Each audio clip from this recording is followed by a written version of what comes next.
Welcome to Tenor Tech, where I solve the problems you didn't even know you had. You begin by confirming the simplest but essential items. Open Safari and go straight to Preferences, then Privacy. This shows the controls that affect the report. Once done, make sure Prevent Cross-Site Tracking is set how you expect, because that changes which trackers appear. Next, inspect extensions and disable any that might inject trackers. Finally, clear site data for the page exhibiting errors. This forces a fresh privacy report and rules out cached artifacts. Now you dig into diagnostic steps to see exactly what Safari reports.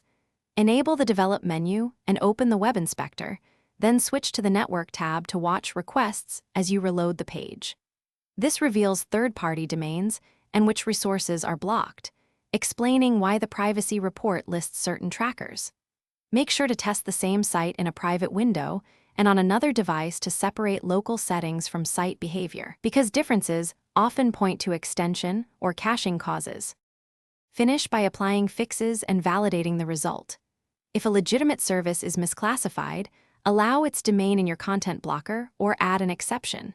Conversely, block unwanted domains at the host's file or blocker level to remove them from the report. Once changed, reset Safari by clearing history and website data and turning off suspect extensions, then reload and recheck the privacy report.